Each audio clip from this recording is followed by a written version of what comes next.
Inside Story Uganda, real source of political updates.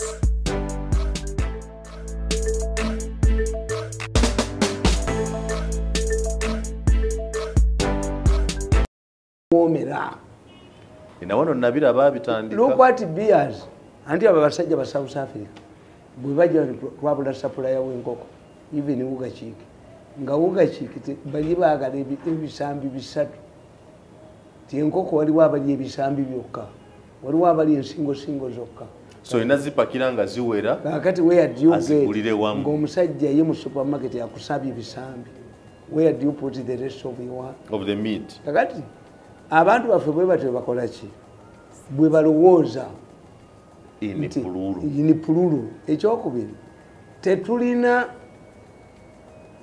tetumanyi kulizoninga no kabaka talabwa mukamwa omukulu talabwa mukamwa era nti ne bagamba nti omuzungu nga yavudde Entebbe n'ayingira Kampala emmotoka emuleese n'alekamu essimu ye agimanye ennamba n'omuntu bw'afaanana. They are very observant. Batambula ne map. They are keen on details. You cannot travel in Europe without a map. Ekulaga wavudde. Wango yizo kanga sera tuliziringa 10.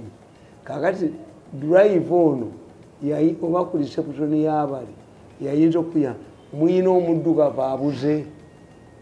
Wase ziringa 10 Swiss ziringa ezifaanagana. So a Muzungu is trained to be observant. Africans are not trained to be observant. Like what you do in Amasa. How do you buy chibbi? Organo, Munto, Tegereza, Babito Fumebio, Guacanula Amasa. How do you buy chibbi? Kakati, what happens? A motor can never put Zamunga could be a sim. Never demo about to be Tomaya to deny. Because we are not observant. Yes. We are not trained to be observant. Twadima ye woman, enjo gambo, ayizo kumanti omukwana. Okutulo omuntu wote eza kati okola. Although mukwadima yaringera mwe muvo kwa. Kale, so we are not trained at the second to be observant. To be observant. The third point where we are not trained is to argue. Buli kwajuinga naye agamba omukola ki?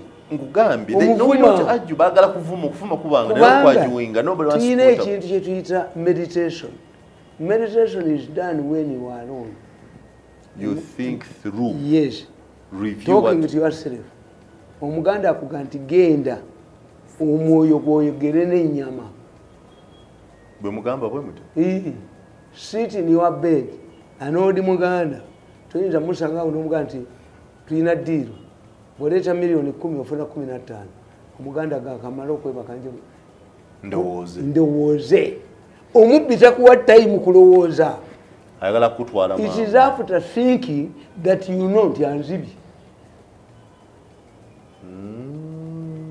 Ekyo kakati meditation tetugiina. Kibeera nnyo kubagenda ebweru aba yakagenda ne dollars zino olumugamba kino kya nusu kya $3 n'alowooza nze Uganda n'agula. Sente ziri ziveeko. Alowooza nti ofiirayo enjala. Nafudde. Sente ziri ziveeko. Sente zeeri. Anti bade ab'amawulire abasipootisi be bakola ebyobusiro.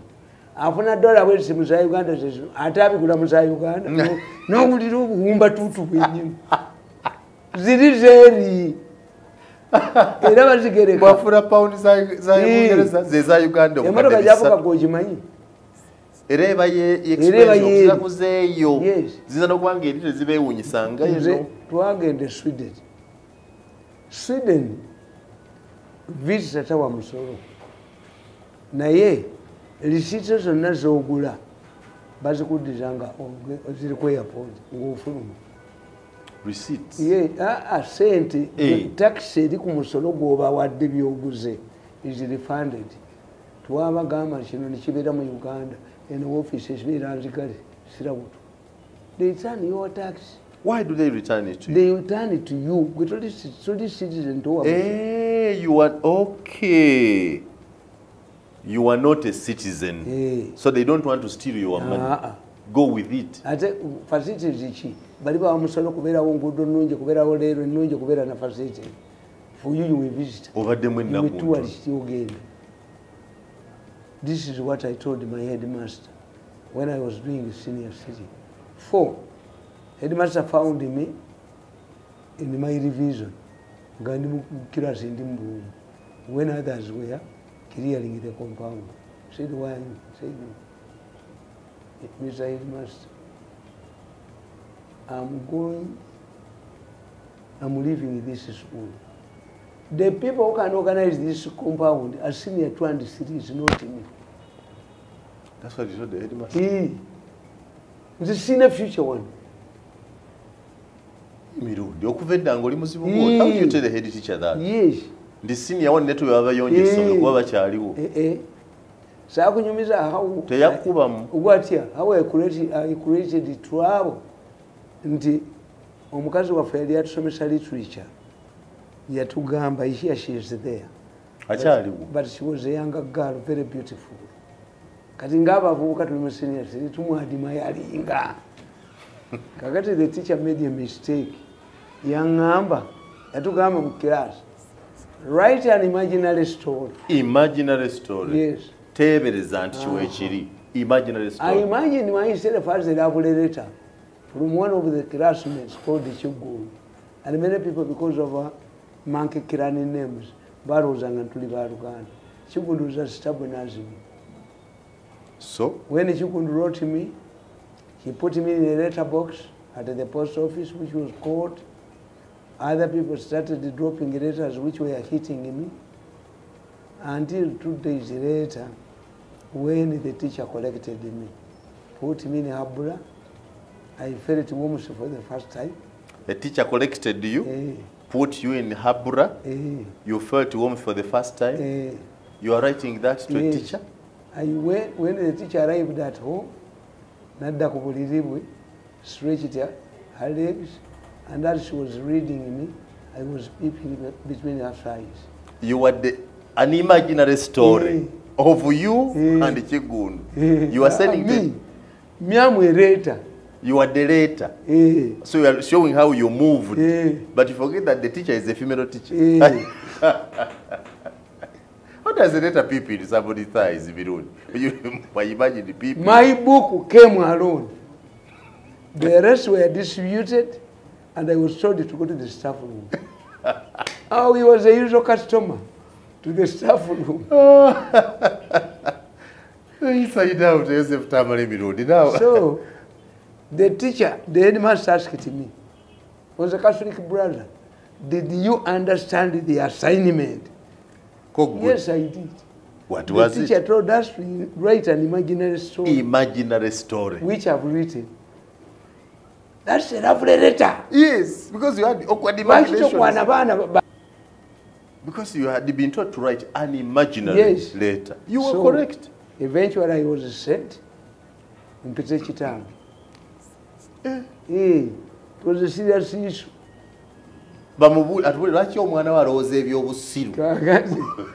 Najja. Naleta muganda ngenabaga nti no. What did the teacher tell him to do?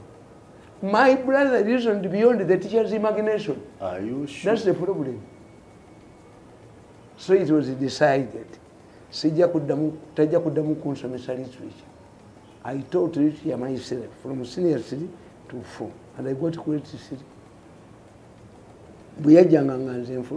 That's what they agreed. Because you were imagining.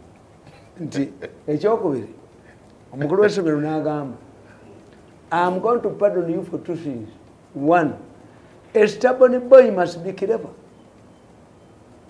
2, you can make a good journalist. They told you that in senior 3. Is that brother still living? He's dead.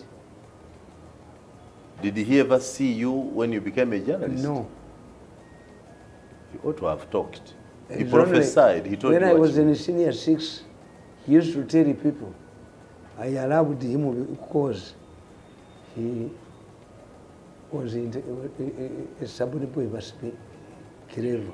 Which of these 2 professions makes you more proud? Many times you come out as a favorite political scientist. Then the other time, this one facilitates the other. Which one? Political science, history is a recording. Political science is interpretation. Every decision must be purposeful. Political science is a key. This is why I analyze. Ntimbadde nkubulira egamba nti mu Uganda tetuanalyzing tebagala arguments. Why? Nti bo bwe baba bakola ebintu byabwe tebayita tukiyita kinkugende meditation yabamuntu brainstorming tebasuubirayo opposition ate no gavumenti esenya abantu nti abagikulisaizi egula bagule mugule alemereyo. Waleme kuvaayo. You lack checks and balances. Instead they buy you out to silence you. Kati ate fe abali mu government nakuga nti every government must have a voice of reason. See opposition. Those who can criticize it from within. Tolaba parliament nti yafa mu commonwealth bakugamba every member of parliament bamwedda cheka 10. Kakati bano babawezi abalala 5 boogere. You cannot. Dakika 3 teziwera. 3 minutes you cannot. What submission? On myaka 5 if every member of parliament is given time to speak. Abayogere dakika 5. It was an intention to kill debate. There is actually no debate there. Yes. It's conformity agreement. Ne bajja ne caucusing. Caucusing, you are transferring cabinetism into parliament. Is it a Commonwealth practice? No. An opposition member, a backup bencher must be able to criticize the government. Even when he belongs to the same party? Yes, in entrenched single parties, like a KANU, like Chama Cha Mapinduzi, the backup benchers were free. Because I did not attend the cabinet. No, and because what you are saying, you are allowing a member of parliament or NRA. Waliyo mu parliament jajja nga mu Hansard toliimu kuba bagenda mu caucusing etali recorded caucus teina Hansard ate caucus babala mu 7 bwe bati omusajja temumunyiiza twagala batazita ku Christmas bakuyisa bana ku nkulu bukaddo bagambe ennaku zino tali mu modu muleke tomunyiiza. Is this not more in creating harmony? Because you belong to our party. Why do you come and embarrass us? Tukugamba, botukasali tukugamba nti when a system overstays in power over in existence, it develops what we call political inertia. Egaga. System egaga. Kakati bwebuuza, has it capacity to clean the bugavu itself? Over it reaches the level nga uyina kweyambisa external to clean it up. To clean it okuba ogijewo. Kakati who can create checks and balances in NRM okulaba ti obugavu buno obulimu.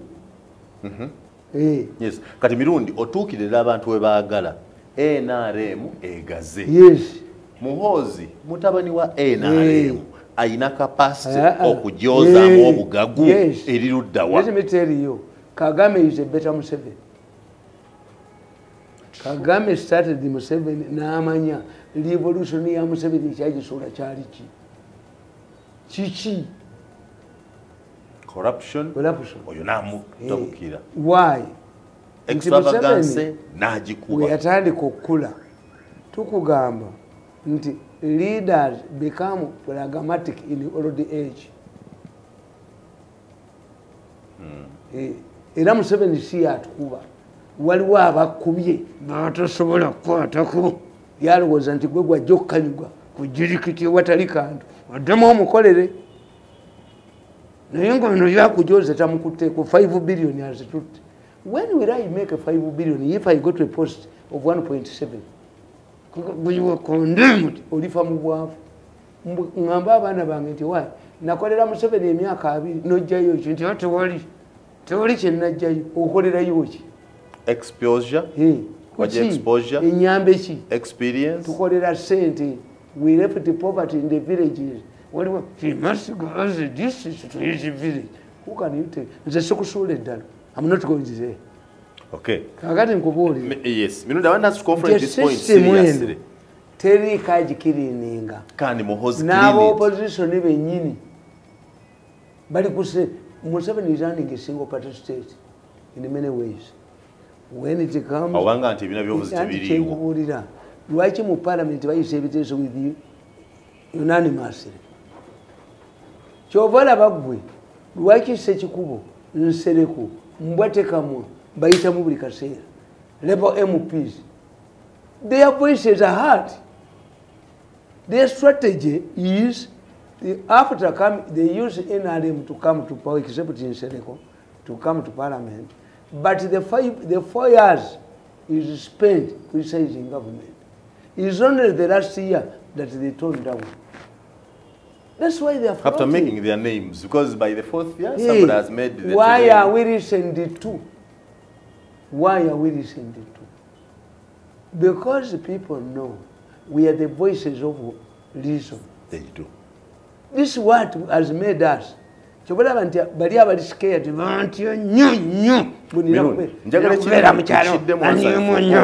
kwanga kisumbwa nnyo abantu. Tell me what are Muhoozi's strong points that can make him a president. Muhoozi tosobola gamba. Ate system. Tosobola kugamba nti omuntu atakolanga ku kintu you judge him.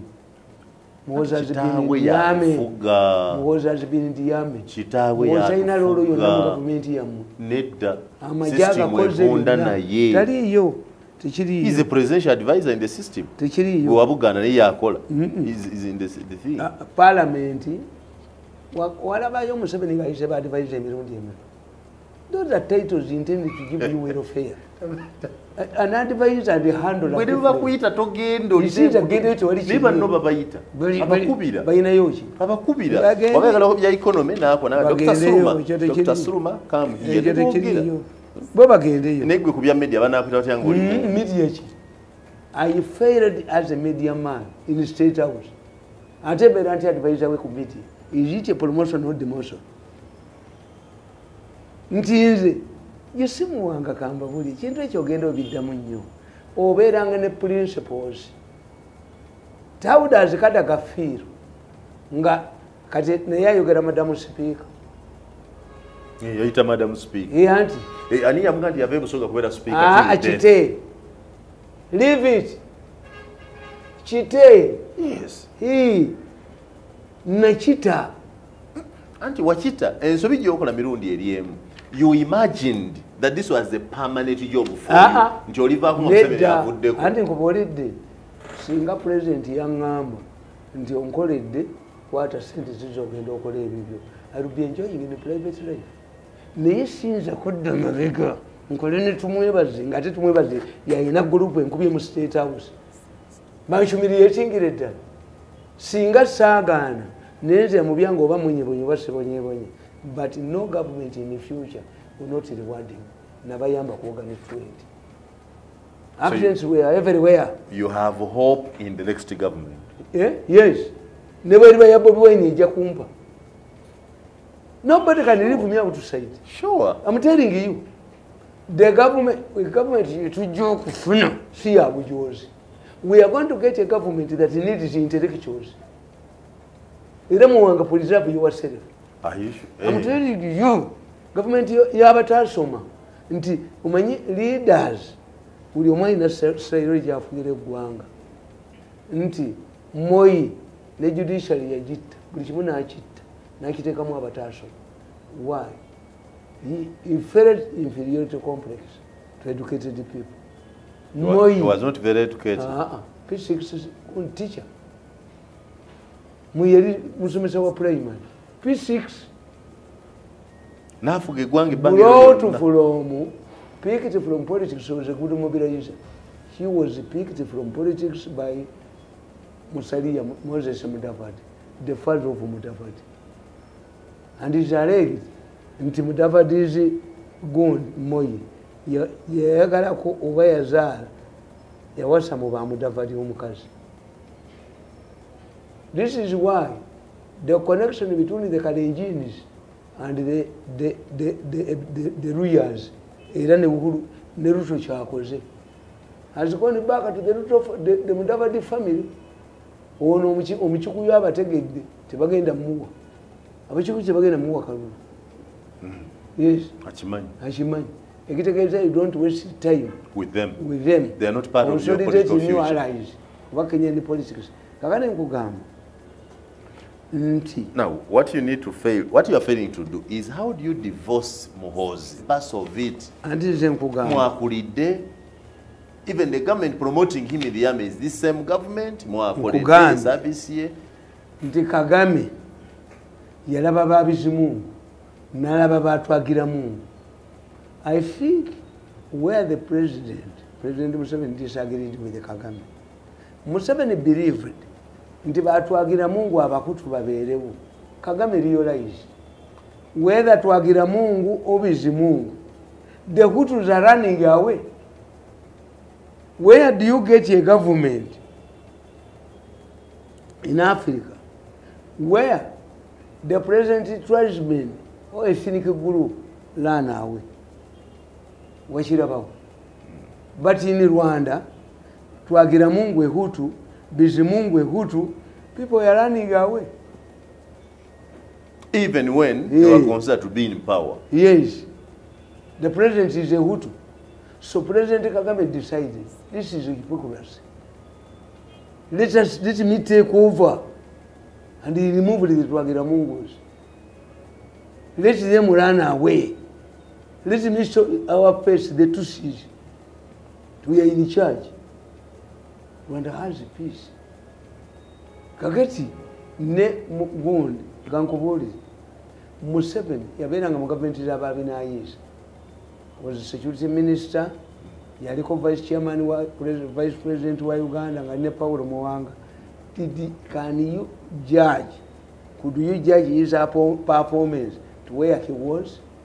He did not have any responsibility.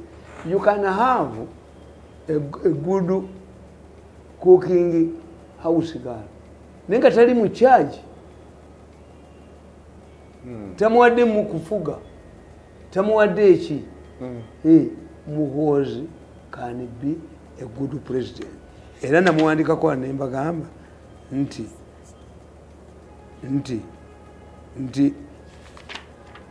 bano bamukola bubi. What would be the best option? Can he form a new political formation or cleanse the NRM and use it as a vehicle? This is where the political question is. We don't attend our meetings.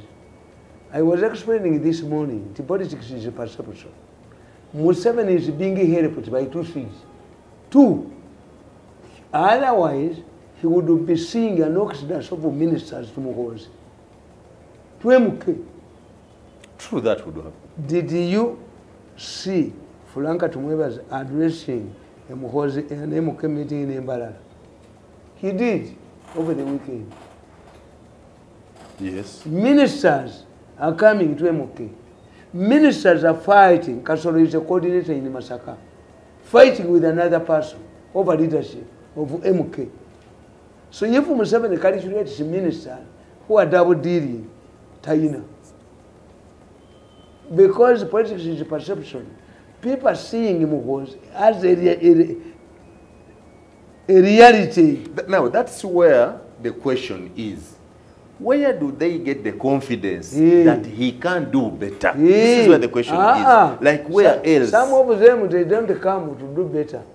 If you find a line-up already done in MK over MPs, kakati gona itabu. So it is always better to start a new party than joining an existing one. Okay. Yes. An existing one has leadership. Boyingira mwenaremu how powerful you are. Echa chigongo tojja chikwatako. Echa president tojja chikwatako. Era obuliramu. Obuliramu. Waliwo nane contestable chi posts. You start a new one. Kakani Muhoozi ono gundi mupya politics. Kugambi yabikwatidde Museveni biri singa government ye yakwadde. Singa bagituka mudda in under no situation. President taina age limit. Talina term limit. Ekitegeeza bali ku fence bati. The Baswahili have a proverb. Batakombili hakuna msituni. You know what it means? Tell me. Battles don't belong to any place. because they are divided. You cannot say that the buttocks, this buttocks, hakuna msituni, tebaina enyuma teina wesula. Temanyiddwa nyumba yayo. Yakono oba yaddyo. Ye yawula. Yawula. Teyiwa. Nenge eri ku muntu ki? Omukati ogibalirawo. Kati this is exactly what they are doing. They are practicing the practice of matakumbiri. Eno gyebali ewa Muhoozi ne wa Museveni gyebali. So they have no musituni. Kati akyayambye Museveni alyogo singa bamudduka pod. Ayambye Museveni ye mukazi oyo Hajati Namyalo. Namyalo creates confusion to them. Why? Omukazi alina sente nyingi. Omukazi atambula. Omukazi osanga oli yennyini. Yamukuba akaama nti akomawo. Kyekiyambye Museveni. Era nabagamba nti where you don't have term limits and you don't have age limits. Where you don't have term limits, the last term of the president becomes a Mutaka president. Baba mazo mudukako to position themselves somewhere else. So you think if Museveni let his ministers free, let Muhoozi free, some ministers would run away and join Muhoozi? Yes.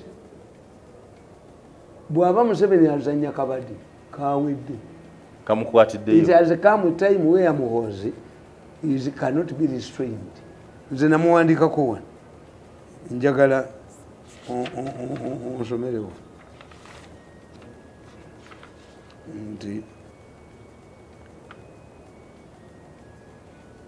Abantu balowooza nti Mirundi ayogerera ennyo abantu embeera z'abantu asaana kubeera mu revolution y'abantu eya Bobi Wine. Bobi Wine has a challenge. Is a kabaka yika out of it.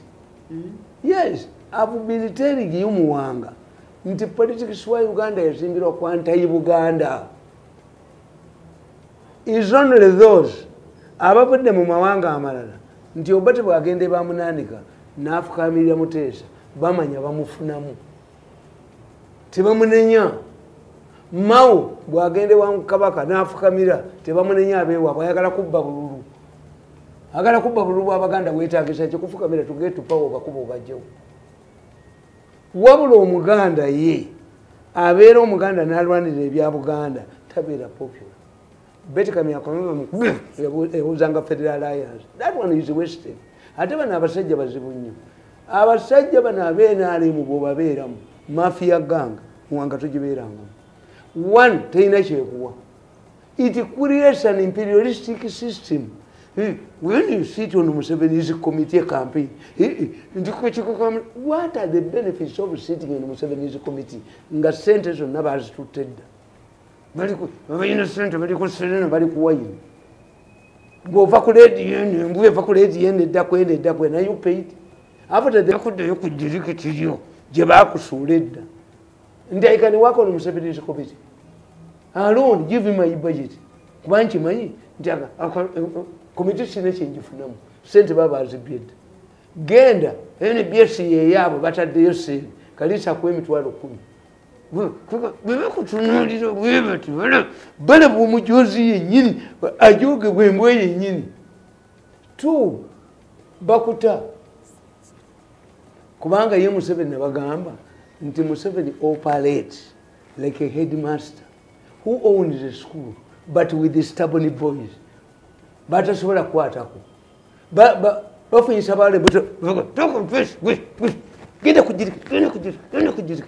Bagenda kujirikiti okomegwa ate nayoga yatutte 5 billion nakuwanikako mukwano gwo waggulu yasigaddewo nti gwe bafasireti gwe embwa eryo kegende kujirikiti ewatali kantu embuzi bagisiba ewatali muddo. This is why I support Muhoozi. Muhoozi picked me from garbage. If I had not refused to serve there, I would have ended up as an artist. They humiliate you to the bony level. These people, when they start humiliating you, you can end up with as a Muruka chief. Pushing you. Mirundi, they cannot. I'm telling you. You wanted to be, they cannot make you. They can't do it. You to be a Muruka chief. But they have added them salary. They are giving out we have a status. Muluka chiefs are now controlling 100 million. Let me tell you. Each parish has 400 million. Do you believe that Govi, an educated Govi, could suspend a permanent secretary? Namgatoli accounting officer Kati Museveni has directed him to a permanent secretary. Even a letter, he wrote a letter. Ekube ya Govi. Kati Govi aliyo college. You think Govi did it on his own? No. I have seen somewhere where a private hotel that was allegedly called to fire accidentally, in any way connected to government, Bagabi elimu budget ne 7 billion. Ya muntu sigamanti baba asulamu. Ya muntu. They have put 7 billion in the budget. Kakati ebibye byako balugolobi. Toba kingdom. Buvuja kalo kutupuliza kuyo bwongo. Don't join this group because they are not seen. Kati Gobi has ended up being embarrassed. And you see when the president embarrasses. Ani ya mulagiro college. Tofuna banu. Bali bagalo kusasula sente za nti oyo mukazi cooperative money. Cooperatives. Asasule cooperatives.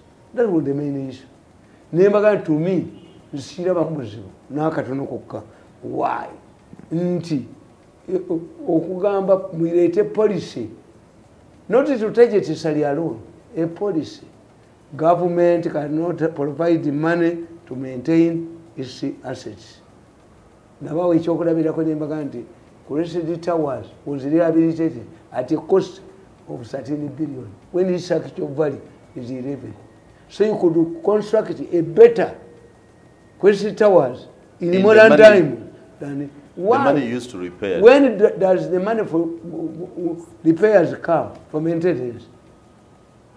Tebakirowoza ako naye a private person kinekizimbe kyabira akirabirira twejiyayo. We wanted the soap, we wanted the what? Baganti atukirike to compromise. Therefore, bwoba yingira mu gwogwa nti let me tell you, gwolowooza akulu musiru. You think Akulu has no brain. He was misused. They used to use her in every case. Akulu will die in commissions. If this guy, the only one Jibayina, Ntibayina Muhozi. If this government is defeated by a hostile government, a hostile group, Mukomera, Abuba Kuruba Kabushinga Bagenda Kuduka. Abafraka to move as Bagenda Kudu. Why? They did things thinking that one of the member group yagenda kusikira Museveni.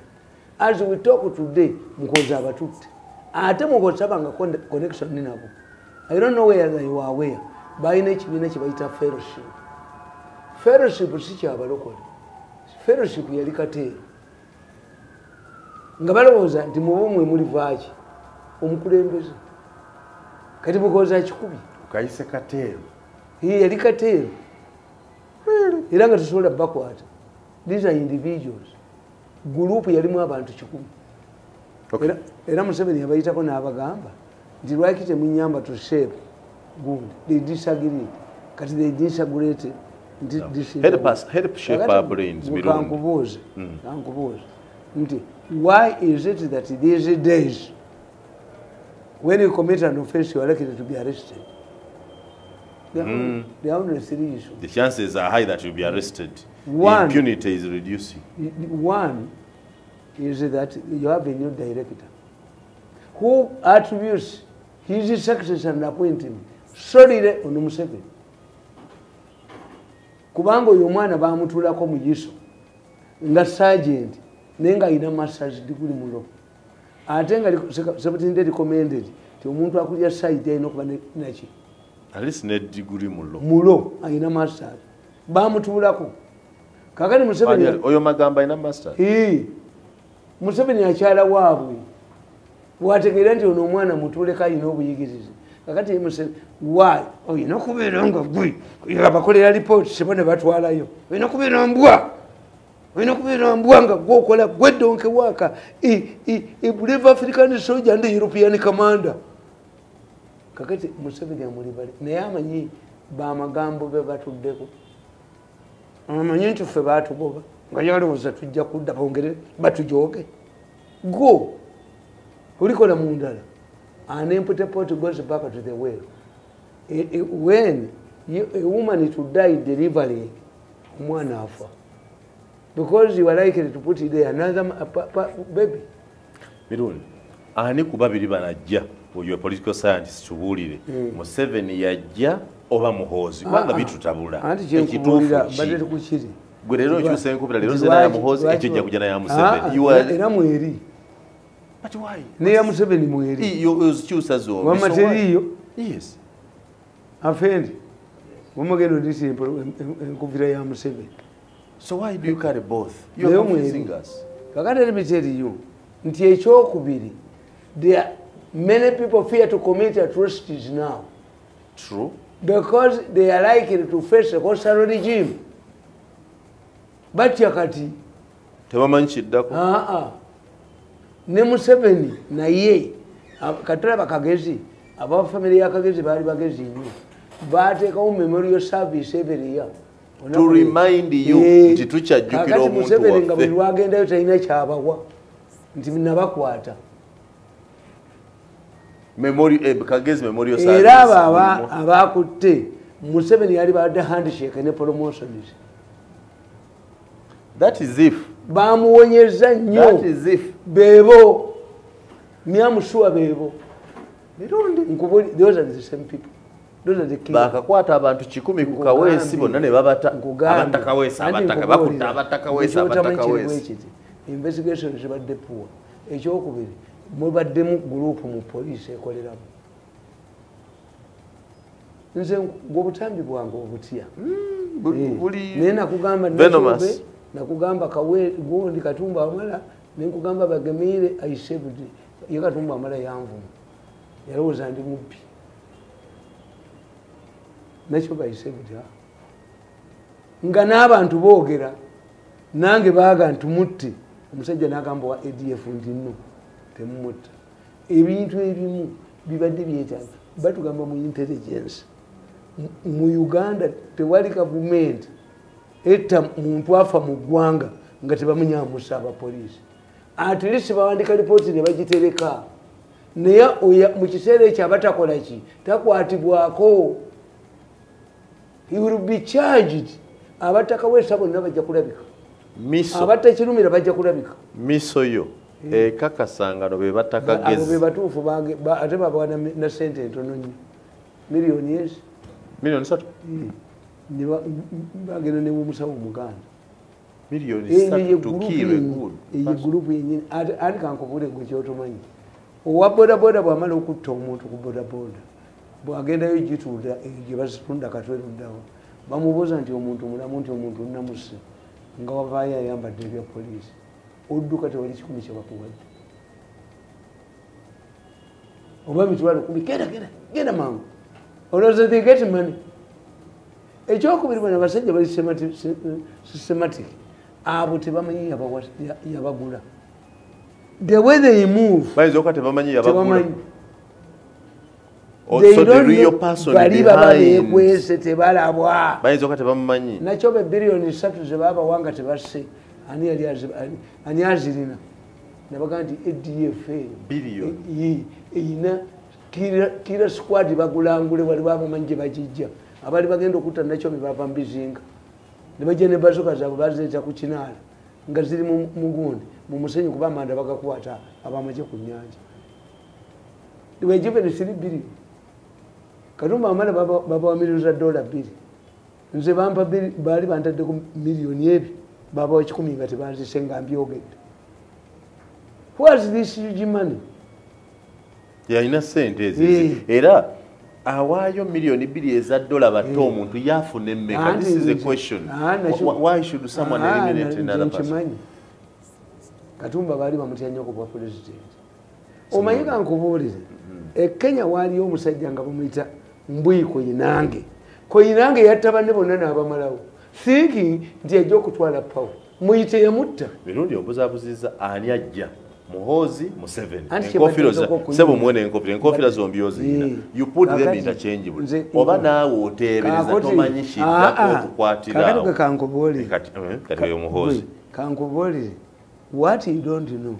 Omanyi kati otaddeko ya Museveni. Lwaki gundi oyo.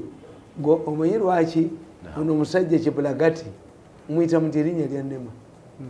Adduka n'asinga banna Kenya. N'aba Ethiopians. Kenyans and Ethiopians had dominated long distance running.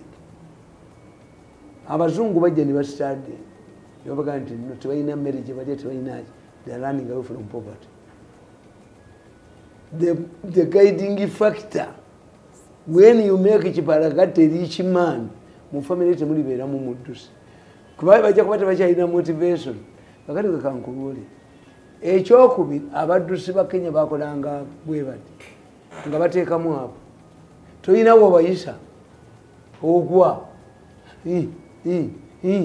bayinamu omulala n'asooka okubaddusa emisinde naye nga anaawangula bakola ki kaakati Museveni akoze ebintu ebi nekibadnyonyedde ku makya nembaga nti tuyina kye tuyita bipolar mu international relations kitegeeza nti Russia n'Amerika ne mu gavumenti osobola okuteekamu bipolar nti Bukenya n'embabazi if you can control them nga tebalwanyi nti Nyerere yayina ali gundi yayina Salimu amba nti Salimu n'amutwalawo mu OAU n'abeera ne Sokoine Edward nga prime minister.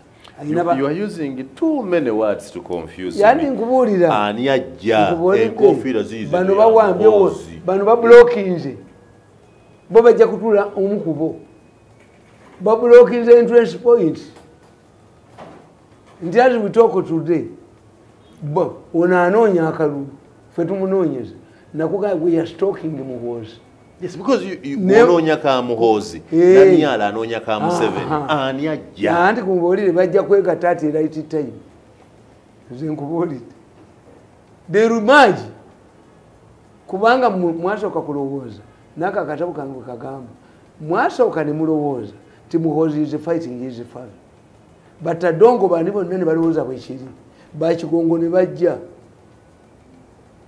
teyakikola Museveni era ne badduka naawe n'odduke ekyambogo n'osayininga muzeeyi tova ku main you signed wasayina muzeeyi tova ku main kati ava ku main atogamba Muhozi holds the key ekikulu kituufu let me tell you nze omanyi wenkyokera simanyi nali mpagira Museveni nnyo nnyo yes mu politics n'omugamba tava ku main ali okwo n'omulekako mu politics tukugamba nti